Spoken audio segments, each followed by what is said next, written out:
seorang ustadz, kemudian ustadz itu bilang begini. Ini latar belakang saya kenapa saya belajar pengobatan Nabi. Ustadz itu bertanya kepada saya begini, "Dok, antum yakin gak sih dok kalau antum masuk surga?" Kira-kira kalau ditanya seperti itu, Bapak jawabnya gimana Pak? Yakin gak sih Pak masuk surga? Insya Allah pasti ya. Saya jawabnya pada waktu itu apa? Yakin Ustaz, saya masuk surga karena Allah menurut prasangka hambanya.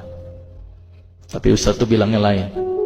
Kayaknya antum masuk neraka deh. Waduh, Insya Allah kok bisa bilang begini Ustaz? Dari mana antum berpatokan anak masuk neraka? Tapi Ustaz itu cukup cerdas. Dia memberikan data-datanya ke saya. Maka saya bersyukur kepada Ustaz tersebut ya. Dia ambil pada waktu itu, mohon maaf ya, saya menyebut merek, mohon maaf. Diambil obat, ya dok, saya nyebut merek, mohon maaf ya, Lovenox. Obat apa itu? Obat yang dipakai untuk mengencerkan darah. Biasanya diberikan pada penderita penyakit jantung, stroke dan gangguan bekuan darah. Lovenox. Di situ tertuliskan kata apa? Porsin origin. Ada yang tahu porsin? Ada yang tahu? Nggak ada yang tahu. Berarti kalau dokter ngeresepin obat apa aja ditelan semuanya nih. Masya Allah. Porsin itu isinya Pak, babi Pak. Malah di boxnya tertulis kata-kata bener-bener bersumber dari babi. Saya bilang, waduh, berarti dok kalau antum ngeresepin porsin satu pasien, antum telan itu obatnya, kira-kira ibadah orang tersebut diterima nggak sama Allah? Diterima apa tidak tuh? Tidak akan diterima dong. Siapa yang dipersalahkan nanti? Antum yang menuliskan resep. Satu. Diambil lagi obat yang kedua. Saya cerita latar belakang dulu ya sebelum saya terapi senyum. Diambil obat yang kedua. Pada waktu itu diambil apa? Atrapid. Apa itu? Insulin. Tulisannya apa? Human insulin. Jadi diambil dari manusia yang telah meninggal. Diambil pankreasnya, insulinnya, yang menderita penyakit kanker pankreas, dibuatlah obat. Berarti dokter sudah menyuntikkan manusia ke dalam manusia. Diambil lagi obat yang ketiga. Luar biasa ini dokter. Apa Ustadz ini? Diambil obat namanya analsik. Apa itu analsik? Obat untuk pusing. Ini di kalangan dokter sering resepin ini. Isinya apa? Antalgin dan diazepam.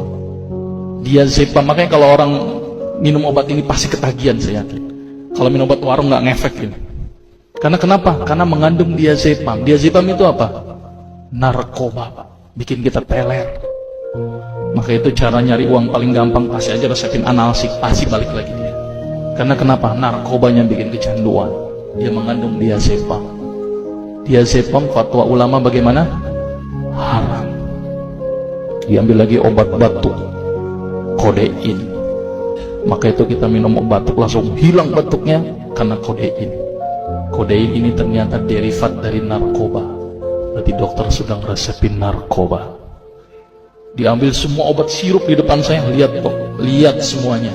Ada nggak yang tidak mengandung alkohol? Semuanya mengandung alkohol. Sampai saya pikir, Masya Allah, berapa ribu pasien yang telah saya resepkan obat-obatan haram tersebut. Ini yang menjadi kegelisahan saya Pak. Maka itu saya beda haluan, kemudian belajar hadis, walaupun gak lulus-lulus biarin, gak apa-apa. Terus kemudian saya melihat ada sesuatu yang salah. Kenapa? Karena agama Islam tidak dipelajari secara benar. Banyak umat Islam saat ini belajar akidah, belajar akhlak, belajar fikih. Tapi lihat, pernahkah umat Islam di sini belajar masalah kesehatan Islam? Sedikit sekali. Kajian-kajian tentang kedokteran Islam hampir tidak ada. Makanya tidak heran sekarang umat Islam yang notabene hebat menurut saya katanya, tapi ternyata banyak yang sakit karena dilupakan aspek ini. Mudah-mudahan ini menjadi awalan kita untuk mengkaji, karena kajian ini rutin Pak. Jadi saya mengisi kaji di beberapa kantor di Jakarta itu per kali pertemuan, per hadis. Dan itu berhubungan dengan masalah kesehatan semuanya. Jadi ternyata Allah ini menurunkan ibadah, memerintahkan kita untuk sholat, puasa, tahajud, semuanya ini bukan untuk kepentingan Allah. Allah nggak butuh sholat kita, Allah tidak butuh puasa kita. Ternyata Allah menurunkan ibadah adalah bentuk rasa sayang Allah kepada barang ciptaannya, yaitu manusia. Seperti halnya orang menciptakan motor, mobil, maka di maintenance itu dengan adanya servis. Maka Allah juga memaintenance barang ciptaannya, yaitu manusia, dengan servis. Servis yang dilakukan adalah dengan ibadah. Jadi kalau seandainya kita tidak melakukan ibadah, sama aja tidak mau servis diri kita sendiri. Saya akan terangkan ternyata semua amalan yang dicontohkan Rasul itu bermanfaat dari sisi kesehatan. Saya akan mulai nanti dengan terapi senyum ya.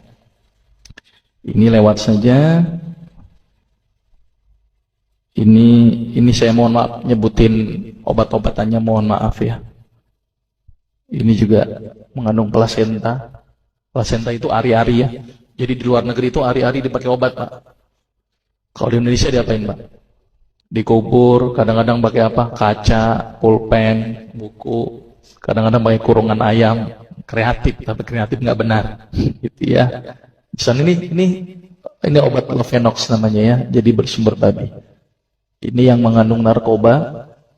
Wah, dulu tuh saya kalau jadi dokter gila-gilaan pengasih narkoba, Pak. Setiap ibu hamil, setiap ibu datang dengan bawa anak kecil, itu anak kecil Pak saya kasih narkoba, Pak. Kenapa? Karena ibu-ibu paling seneng kalau anaknya datang, terus kemudian tidur pules. Wah, senang banget tuh ibu-ibu. Apalagi obatnya yang tokcer, paling seneng itu orang. Maka itu saya kalau ngasih obat antibiotik dulu nggak, namanya amoxicillin, ampicillin, nggak level buat saya. Apa yang saya kali cefalosporin, obat turun demam aja nggak ngefek, menurut saya cuma 500 mg, Pak, 650. Dan selalu anak kecil datang kan alasannya takut kejang. Selalu saya tambahkan apa ini, Pak? Luminal. Saya dulu bandar narkoba, Pak, tapi legal, resep.